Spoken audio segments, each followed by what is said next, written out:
talking about comprehensive prenatal screening. So actually it's become an area of big confusion, and some say dual marker, some say triple marker, quadruple marker. So what do we go for? And it's not only about chromosomes, we can screen for a variety of other conditions too. So now what is screening? So screening is the testing of a person for the presence of a disease or any other condition. So why? Many in foreign countries, even they are happy to have Down syndrome babies. So are we doing too much? Are we screening, and are we looking to get a perfect race? Is that what we are looking for? Actually, it's not possible for us. Whatever amount we screen, we may still miss some genetic syndromes and genetic babies. So our aim is not to provide a perfect race or to eradicate everything, but to offer the parents the choice, to tell them that there is a possibility that your baby is this. They want to continue, let them continue. They want to have a genetically abnormal baby, that's up to them. We are not there to judge it, or it's their personal choice, what they want to do. But they have a right to the information. It's our duty to inform them about the structural or the chromosomal abnormalities that their baby may be carrying. So what do we achieve by screening? Screening gives us precious time. It gives us time to act so that we can see. Sometimes if we diagnose a condition in the first trimester, we may be able to prevent a lady developing preeclampsia. We may be able to prevent them developing fetal growth restriction and preterm labor. So it gives us, screening in the first trimester gives us a huge, around 12 to 14 weeks to act before the onset of preeclampsia or other conditions. So why should we screen? Many people say that no, we needn't screen, it's just a waste of time. 15, 20 years back, none of this was there and all the babies are normal. No, we should, because what we are today is because of the environment we were when we were inside our parents. If our mother was a GDM mother and we were in a hyperglycemic atmosphere, the adults, when they turn into 40, 45-year-old, they do tend to develop diabetes and other conditions.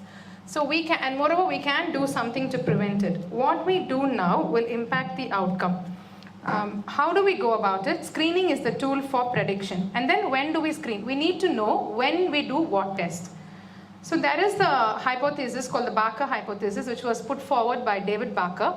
Fetal origins of adult disease. So there are many diseases which have their onset or in the fetal life. Depends on what the baby goes through in the mother's womb, impacts 40 years later how the baby is going to be. So we call it developmental plasticity. That is, a single set of genes, a single genotype, influenced by specific intrauterine events, has the capacity to produce different phenotypes. So the same mother, two different intrauterine environments, say she had GDM in the first pregnancy and she did not have GDM in the second pregnancy, they have a huge difference in the output. The phenotype of the two children that a same mother is going to produce is so different. That is called developmental plasticity. So we owe it to our mothers and the future generation to screen them and to prevent the preventable causes of abnormalities. So the long-term, there are various long-term effects of various fetal conditions. Downs, we already know that heart problems, thyroid, learning disabilities, autism, Alzheimer's. Then preterm babies, nowadays we see so many preterm deliveries, but there are learning problems. The most common long-term effect of prematurity is some form of learning disability. If you follow up, maybe one of us should do this, a premature study cohort, we should follow up our preterm babies and publish it, because in India we are having so many preterm babies now, and they all, around 90%, end up having some form of learning disability. It needn't necessarily mean their IQ is low. They may struggle with maths, they may struggle with something, one particular subject, and most of them are preterm babies. Then pulmonary, they have obstructive disease, cardiovascular, hypertension, diabetes, central nervous system, we have autism, mood disorders, and one more important thing, when the preterm baby goes through oxidative stress inside the mother, it leads to telomere shortening and DNA methylation or shortened lifespan. There are two studies which have been published in the UK which show that many preterm babies, their lifespan is around 15 to 20 years less than the adults, like around 55 to 65 is the lifespan of many preterm babies. So I think we owe it to our mothers to screen them and to prevent preterm deliveries. And low birth weight too. Low birth weight, which is a marker of poor fetal growth and nutrition, is linked to coronary artery disease, hypertension, obesity, and insulin resistance. So the either extremes, low birth weight or a large birth weight baby, also has many significant effects in adult life. A GDM, a hyperglycemic status, leads to obesity, overweight, insulin resistance, and other things. So what all we can predict? We can predict chromosomal abnormalities, preeclampsia, fetal growth restriction, preterm labor, and also gestational diabetes.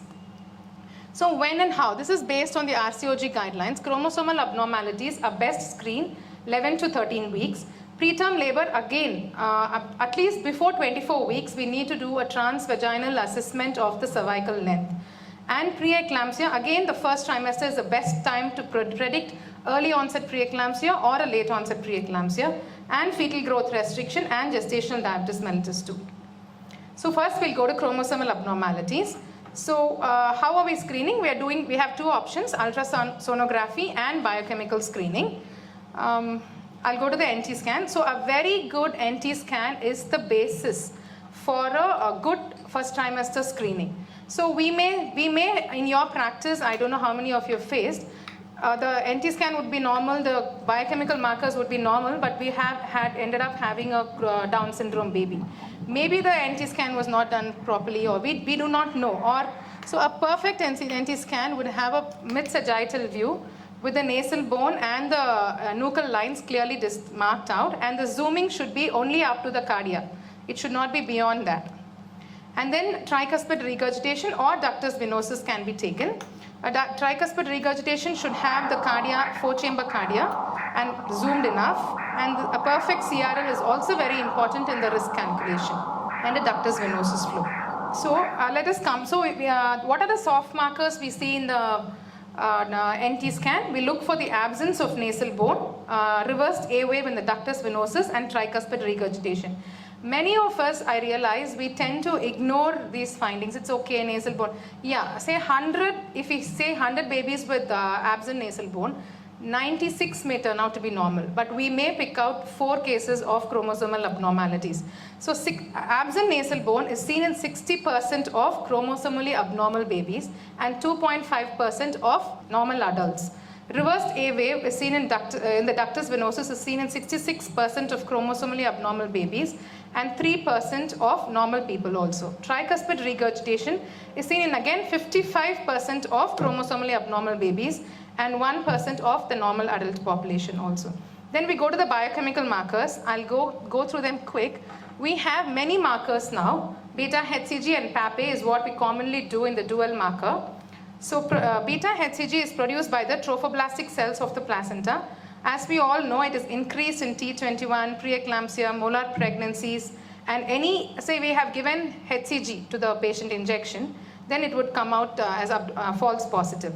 And it is decreased in trisomy 18, 13, IUGR, preterm birth, ectopic pregnancy also. PAPA, pregnancy-associated placental protein, it is produced by the placenta, the cincture trophoblast. What is its function? It plays an important role in the placental growth and fetal development. So when we have a low PAPA, that means as improper placentation, and that means we are going to have a low birth weight or a preeclamptic baby. So what is the significance of PAPA? Maternal, it is decreased in pregnancies with trisomies, triploidy and monosomy. Decreased also in impaired placentation in preeclampsia and small for gestational age babies. And there is some evidence that PAPA is reduced in the second trimester in second trimester also. According to this paper, when we use only the maternal age and the fetal NT to assess, the pickup rate is only 81%. When we do only the dual marker, say we use only the beta HCG and PAPA, the pickup rate is only 67%. When you combine the NT and the beta HCG and PAPA, that is, we call this the combined screening. NT scan and dual marker together, it gives us a 91% pickup rate. So along with the NT scan, when tricuspid regurgitation and the nasal bone are looked into, the pickup rate comes up to 95% with a false positive rate of 5%. So I think we all should move towards putting all our mothers through the dual marker and combined with a good NT scan, and I'm very sure our pickup rate would be close to 95%. So this is a report of a dual marker where we can see that the free beta HCG is grossly elevated. It's the MoM is 4.7 and the PAPE is 0.35, and this was turned out to be a Downs BB. And then, so dual marker report, how do we interpret? Again, there's so many confusing factors here. Trisomy 21, we have beta HCG is elevated, PAPE is low. But both beta HCG and PAPE is reduced in trisomy 13 and 18. In triploidy, especially the paternal one, beta HCG is grossly high and PAPE is very low. In maternal triploidy also, both are low. So we need to remember this. So when we have, sometimes we'll say, what is this pattern? It doesn't fit into anything. It could be a triploidy. Then, so in the first trimester dual marker, we are doing the beta HCG and the PAPE. And that gives us a pickup rate of close to 95%. And then we go to the quadruple marker or the triple marker in the second trimester, where we add the alpha fetoprotein. Plasma protein is produced by the yolk sac. AFP is reduced in T21 and is increased in fetal death, preeclampsia, preterm delivery, and fetal growth restriction. So when we add this, it does add, increase a little bit of the screening rate. And in this paper produced by Professor Kypris Nikoloids of the Fetal Medical Foundation, addition of PLGF, AFP, and tricuspid or ductus venosus increase the detection rate to 94% for 93.3% for trisomy 21 and 95% for trisomy 18 and 13. So it is better we put all our patients through the combined screening and not resort. Sometimes we say, okay, she's young, let us not put her through the dual marker. Okay, she doesn't require, anti-scan has come normal. But I think if we follow a combined screening universally for all the pregnant women, we will not be missing out on many cases. And then we'll go to placental growth factor. It's again a member of the vascular endothelial growth factor family. It is implicated in angiogenesis and proper placentation basically. So it is decreased in aneuploidies, preeclampsia, and SGA babies. So now there is a new concept called first trimester quadruple marker, in which along with beta HCG and PAPE, we combine PLGF and AFP. So in this is a report of a first trimester quad test, in which we can see that, that it has come as high risk for trisomy 121 because of the increased beta HCG and low PLGF. According to this, the detection rate of a first trimester quad marker is, again, it increases it slightly, but the best would be to do a first trimester dual marker along with an NT scan. Though they say that a quadruple marker, first trimester quadruple marker increases, but there are still many papers have to be published before we can universally follow that. Then we go to unconjugated estradiol. As you all know, we are doing this in the quadruple marker. It is decreased in Downs, Edwards, fetal demise, and other genetic disorders like Smith-Lemli-Opitz syndrome, X-linked ichthyosis. Then inhibin. Inhibin and estradiol are part of quadruple marker. So inhibin A is secreted in significant quantities by the corpus luteum and the fetoplacental unit. It is elevated in Down syndrome, preeclampsia, GDM, macrosomia, low birth weight, and preterm delivery. So this is again a report of that. We can see of the quadruple marker in the second trimester, which includes beta HCG, AFP, estradiol, and inhibin. Beta HCG is highly elevated, if you can see that. So, and why do we follow MoM values? Why don't we follow our percentiles? Because the secretion of the various markers, biochemical markers, vary with maternal age, maternal weight, racial origin, cigarette smoking. So many factors are taken into thing, and it is a curvy linear, it's a curve, like a bell curve. So it's always better to go by MoM values rather than the micro international units that they give. So it's when a lab does not give us the MoM values, then we should ask them for it. Like, what is the MoM? We are not bothered because they're given various different units. So the range approximately around 1. You can blindly remember any biochemical marker around 1 MoM is correct. But it varies from 0.5 to 1.4 is considered normal. If it is less than 0.5, definitely it's a cause for concern, anything. And if it's more than 1.4, again it's a cause for concern. Then we go to NIPT. Now NIPT is again, it's a screening test for, we call it the non-invasive prenatal testing. There are various technologies and many labs are now coming up offering NIPS. But the best technology, which is worldwide, which has very low false negative rate or false positive rate is TACS, Target Capture Enrichment Technology. So we need to see in our reports what is the technology in which that NIPS was done. Many labs are giving various methods. So the screening test, it is 99% accurate, but still it is a screening test. It's not 100%. That is because of we are indirectly taking it from the mother. We are not taking the fetal cells directly, and there is a chance for maternal cell contamination. So it is 99% accurate. So just look at the screen. Let this be the take-home slide. Triple marker has a detection rate of only 60 to 65%. Quadruple marker has 75. When we go to integrated, that is dual marker with the good NT scan, it comes to around 90%. But when you add the other markers in the ultrasound, like tricuspid, nasal bone, the pickup rate is up to 95%. So there is no point in offering them triple marker or quadruple marker, because the detection rate is very, very low, and it gives, I have seen many reports where it gives us spurious values. Where we can use the quadruple marker is in case the patient has missed the first trimester screening. They have come to us at 16 weeks and then we do not know, okay, then we can do a quadruple. But if they have come to us earlier, it's better to offer the dual marker and the NT scan rather than offer them the quadruple. So according to RCOG guidelines, what is being followed is integrated testing, NT plus biochemistry. If they have not done the NT scan, then they do the dual marker, follow up with the quadruple, and they integrate both the risk factors. They call that the serum integrated test. For women who have not attended antenatal care till the second trimester of pregnancy, then we go for the quadruple test. For women who choose to have a screening test, if they're coming and telling, I want screening, they definitely offer the combined test of NT and dual marker. So then it's quadruple and serum integrated again. So now let me say a few cases. This one was when I was in Baptist. My first time, when I had joined initially, within the first 1 month, I had a primary gravida who was 23 years old, married life, only 6 months. She came to me at 20 weeks, non-ossified nasal bone on anomaly scan. And no, this is a different picture, but the case that I'm talking about is from Baptist.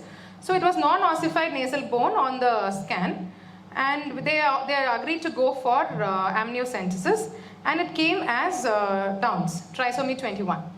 So then it was a shock to me itself. Like, it's the first, no other risk factors. Married life 6 months, 23-year-old female. Normally we would have overlooked, or we may have told go for the quadruple marker or something. But they agreed for the invasive test, and it came out to be this was my first ever amnio there. And then another one case, this is at Columbia Asia actually. Elderly primary IVF conception. NT scan, elderly primary, she was 42. And she came with increased NT. And we offered her NIPT and amniocentesis, but she didn't want to take the risk of the prick because there's a chance of miscarriage. She was an elderly primary and she's conceived after treatment. So she went for NIPT. It was the whole genome sequencing was, the technology was used. It came as low risk. Anomaly scan, again we had soft markers, CP cyst, hyperechogenic bowel. After birth, we realized it was a Downs baby. NIPT had come as low risk. So the technology of NIPT matters a lot. What technology we are using. And I have done the anomaly scan and the thing, but it still turned out to be a Downs, despite us having done the NIPT. Then another case, primary gravida came to us for the NT scan, in very high nuchal thickness. So then we were thinking, okay, it's mostly going to turn out to be like Turner's or some syndrome. We put her through the chorionic villus sampling. It came as no yield. There was no culture growth. Then we waited, anomaly scan, we did the amnio. It came as normal. Cardia was normal. We evaluated for cardia. So normally we think a grossly elevated NT could have a cardiac abnormality. The cardia came out to be normal in the early anomaly scan, 16 weeks. So we did a amnio, and it came out to be normal. It was a normal chromosome. It was, and now the baby is doing fine. The baby is now 3 years old. So the disappearance of increased NT, if it disappears before the 16-week scan, that is a very good prognostic sign. So that means it needn't necessarily be a chromosomally abnormal baby. So disappearance of enlarged nuchal translucency before 14 weeks is a good prognostic sign. Another patient, second gravida, came to us at NT scan. Again, non-ossified nasal bone. We offered them, and see, we offered to all of them only, but few go ahead with testing, and she agreed for invasive testing. The FISH report came, it was normal. And so we were like, okay, fine, it should be normal. But then the karyotype came later. It was Emanuel syndrome. There was a reciprocal translocation between the long arm of chromosome 22 and chromosome 11. So what I would suggest is any structural abnormality, it is better to evaluate invasively, because other than trisomies, there are other conditions which can be picked up. In this case, the Emanuel syndrome was not life-threatening. See, Emanuel syndrome has various presentations, phenotypic presentations, but for her in the history and this mother, after we evaluated, her mother, the patient's mother, had 5 pregnancy losses. So if it is a male or a female, the manifestation depends on that. So this baby is currently doing fine. We did not, she continued with the pregnancy and the baby is doing good.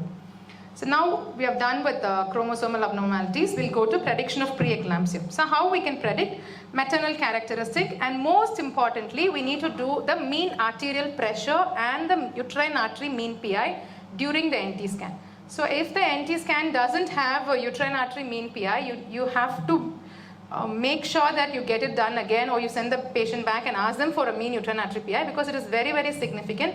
It predicts, and that's a whole different topic, like how we can prevent, like echosprin, 75 mg, 150 mg, various topics are there. So we can have that as a separate talk later.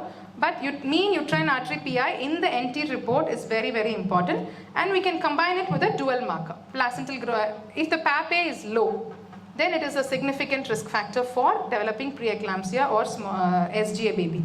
And then maternal characteristics, the software which calculates the risk. See, when you do it according to the FMF software, Fetal Medical Foundation, it gives you the risk of the mother having preeclampsia, risk of the mother having a small for gestational age baby or a preterm baby. And that is, it is not available in other softwares, but the FMF software, when you enter the age, the thing, it asks you for the parity, whether the previous baby was a small gestational age baby. It asks for almost 10 to 12 history characteristics of the mother is taken into consideration before generating the risk.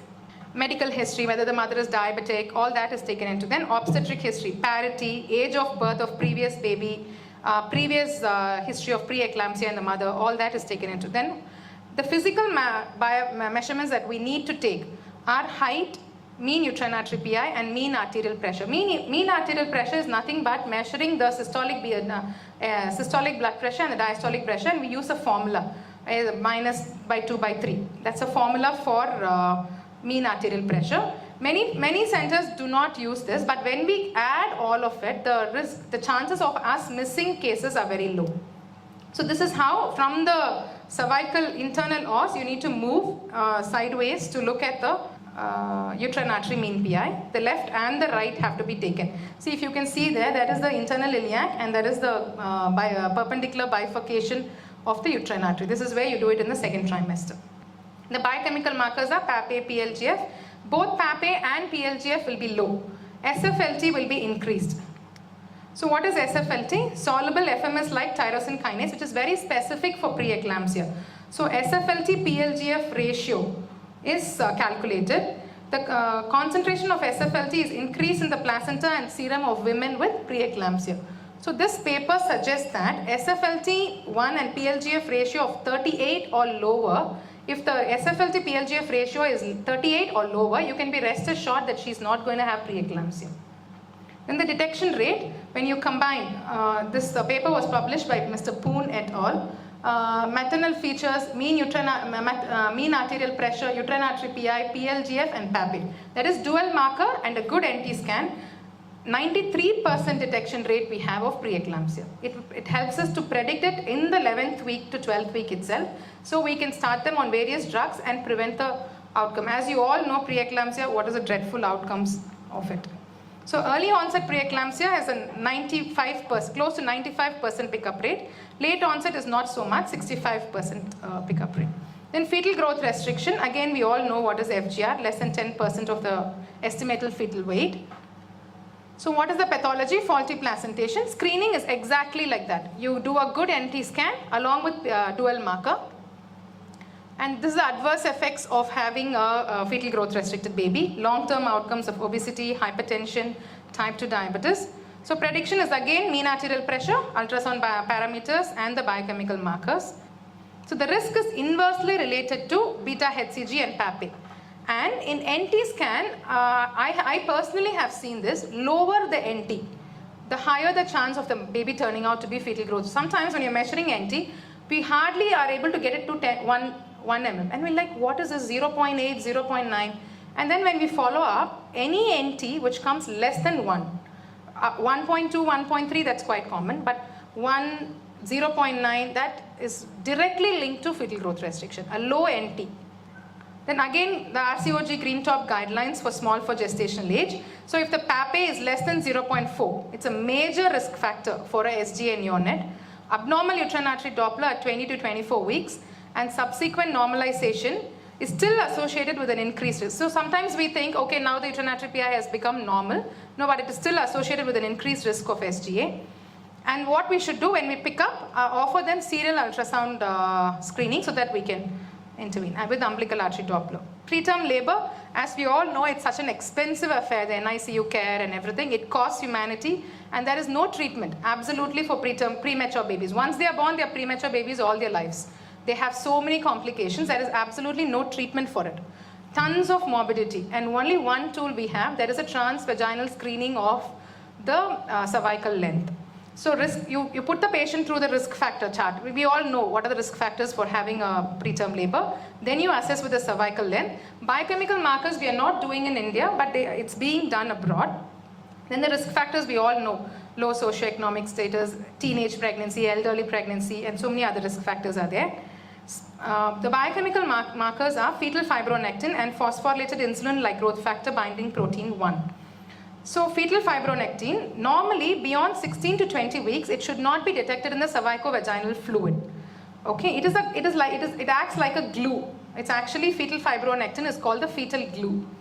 It binds the matrix together and prevents the cervical plug from coming off. So if the fetal fibronectin is found in the cervicovaginal fluid beyond 20 weeks, it might suggest a disruption of the choriodecidual interface. So clinical diagnostic trials indicate that fetal fibronectin and phosphorylated glycoprotein 1 is a good negative predictor of preterm. If the absence of either of them is a good negative predictor of preterm birth. So this is how, this was a transabdominal ultrasound. If you can see, when the bladder is full on a transabdominal ultrasound, we get a false elongated length of the cervix. The cervix looks longer than it actually is. So you ask the patient to void urine, and then when I did a transvaginal ultrasound, the same patient had this appearance. After complete, there was funneling with absolutely very, very short cervix. So the cervical length was 2 centimeters. So the cervix is an elastic structure, but with the pressure from the bladder, there's so much of variation. So we should never go with the transabdominal cervical length assessment. So the lesson we learn are cervical length by TAS is incorrect. TVS measurement is best. If cervical length less than 2.5 millimeter, we can offer them cervical encerclage, or there are various progesterone supplements that we can try. So gestational diabetes, why do we need to predict? So many obstetric complications and even long-term complications are there for a gestational diabetic mother. So there is a paper, Taiwanese Journal of Obstetrics and Gynecology. It says that HbA1c is a very, the link between HbA1c during conception and GDM is not good. I mean, we cannot link it like that. A high HbA1c means that mother already has diabetes and it's not going to be a gestational diabetes. So elevated HbA1c doesn't predict gestational diabetes. So, and the most important thing is low sex hormone binding globulin, SHBG. If it is very low, it's highly predictive of GDM. And high CRP values during term, like around delivery time, is predictive of macrosomia. HbA1c is not really good in prediction. It has high false positive rates. So the take home is universal sequential screening for all the mothers who walk in. Combined screening is best. A very good NT scan is very important, where the uterine artery mean PI is measured and the other markers like tricuspid, nasal bone are looked into. Biochemical markers, best to offer the dual marker to everybody, the PAPA and beta HCG. Biophysical profile, mean arterial pressure, checking in the first trimester is very important. All this combined together together give us the best predictive value. So normally how we are going about our antenatal care is we see them less often early on and we them more often towards term. So we see, is that the right way to go? Professor Kypros Nikoloid suggested that we invert the pyramid of care. So how do we do that? So our routine pyramid of care, this is how we go. 12 weeks we see them once, and then after 28 weeks we see them once in 2 weeks, and then towards 36 weeks we see them almost weekly. But he suggested that we do the reverse. We see them more often early on so that we can screen them and predict. And once we classify them as low risk and high risk, the low risk pregnant mothers, we need not see them so often towards term. And whereas the high risk pregnant mothers, we need to see them more often. Thank you.